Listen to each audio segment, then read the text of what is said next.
Hi everyone, my name is Chloe Salome and this is my family resource file. So starting off, we have the table of contents and they're all colored by the different topics or things that are within this folder. So first we have the community services, referral information. Next we have family involvement and communication, articles for families, family conferences information, and then lastly a reflection on working with families. So starting off, we have the community services referral information. And to start, we have this resource directory for parents of young children given by the parent line or provided by the parent line. And it basically contains a bunch of different numbers and resources in which parents can see, and there's various topics. So this one is crisis services, parent education and family support, health, nutrition and family planning, childcare, preschool and play activities, specific concerns, immigrant and refugee services, services for military families, internet resources, additional Maui, Molokai, and Lanai resources, additional Big Island resources, Kauai resources, and then basically, also I forgot to explain, there's different lines based off of each island. So there's not only the Big Island, but also Oahu, Kauai, Lanai, and Maui as well. And targeting specific agencies within the parent line, we have the first one, which is the Parents and Children's Together, or PACT. And this type of service is parent education.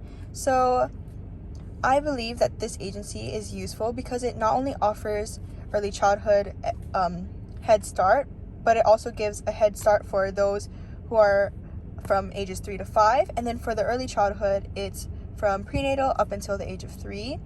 And I definitely feel like this is good because it offers a program for pregnant women and low-income families to do different options or choose through different options. So there's center-based and home-based. For center-based, the service provides diapers, breakfast, lunch, and snacks. And also home visits are made twice a year. And then for home-based services, there's group socializations throughout the month, and also again provides some snacks and gives you prenatal curriculum for pregnant mothers as well. The next source is Maternal and Child Health Branch, or MCHB.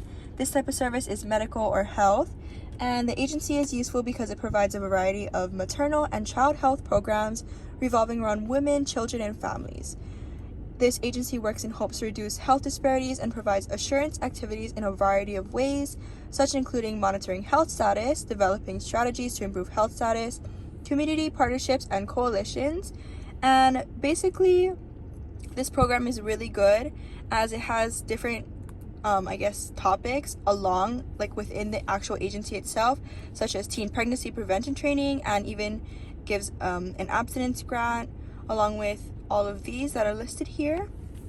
The next one is Family Hui Hawaii, which is a statewide family support, and I found this agency useful because it provides peer-to-peer parenting support and also works with early learning providers for family engagement. This agency supports and encourages families to be responsive caregivers so that all children can not only be healthy but also safe.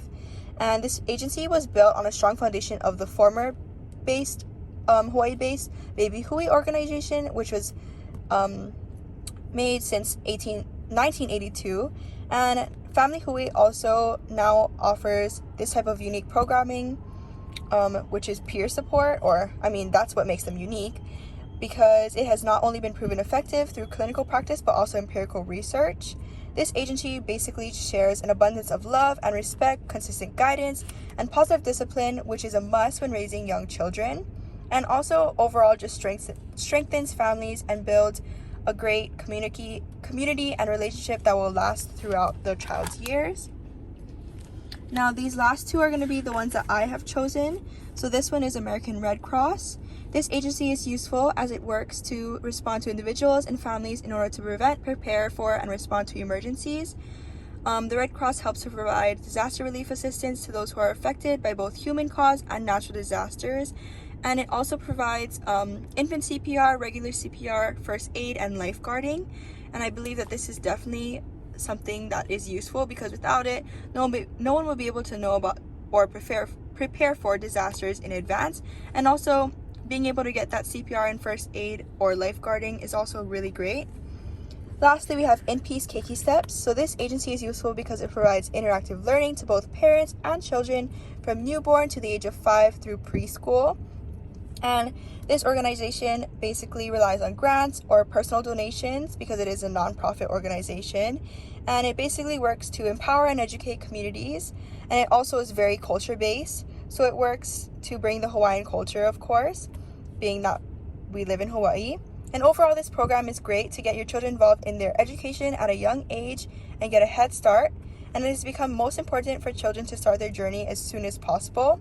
With the aid of Keiki Steps, parents and children can both be able to transition into the process smoothly. Next, we have family involvement and communication. So these are basically various communication strategies. So there's mailbox or pockets, bulletin boards, sharing notebooks, newsletters, phone calls, daily summaries, parent center, and a bunch of other ones. For me, I've provided other ideas such as communication through technology. I know that technology is something really big in families or within the educational system nowadays. Establishment of family routines, podcasts, or even behavior reports. Next is family involvement strategies such as social events, work days, program volunteers, fundraising. Other ideas I've listed down are Google Classroom, Kahoot, interactive activities such as arts and crafts, solving puzzles, play, or even online activities, math and language games, geography and animals, music, or other educational games. Some principles and policies that help build relationships with families are listed here. Remember, you are both on the child's side. This is something that really stuck out to me because it says show families that the child is not just looked at after but also cared for, and also to listen, because oftentimes I know that people kind of forget to listen to their child because they think that they're right, being that they are an adult authority. And I think that this is very important to establish. And 7 steps in peaceful conflict resolution. Define the issue, remember your goal, identify underlying feelings, worries, and concerns, develop alternatives, and the list goes on. Next, we have articles for families. So the first article I chose is all about conscious parenting and how to use it in everyday life. I chose this article for my file because it shared valuable information regarding a type of parenting identified as conscious parenting. Overall, this style of parenting allows for both parents to be more aware, connected, and mindful to and with their children. And I just think that this article mentions both the drawbacks or risk and also the positives that can come with this method. Though it might not be great for everyone, it is definitely a good method to consider, and it's something that first-time parents or even already parents can definitely look at. And here's a link for people to go to. And then this is the article itself. What are the benefits of conscious parenting? Are there any drawbacks or risks to conscious parenting? How can you implement conscious parenting in your life? And the list goes on. For the second article, I chose bedtime routines for children. I chose this article because it can not only be useful to newborn parents, but again, also families with toddlers, kids, and even teens who could be struggling with the night routine. And I believe that each paragraph within this article is really worth the read, so parents can get a better sense of why a bedtime routine is important, along with how exactly they can establish the routine in general. Here we have the different subheadings. So what is a bedtime routine and what are the benefits? How to help build a bedtime routine for kids. Bedtime do's and don'ts. Don'ts and do's. And then bedtime tips for toddlers, kids, and teens. Next, we have family conference information. So these are family conference plans. It gives you some ideas of what you might do or ask yourself in times of preparation in order to prepare yourself. Then also steps for conducting the actual conference itself. Plans for teacher and family to support child development. Here again is a different questions that you could ask and write down. Principles for conducting conferences with families. Have a positive professional attitude. Build a parent-family relationship and the child as well, of course. Be respectful of family members even if they are not respectful of you.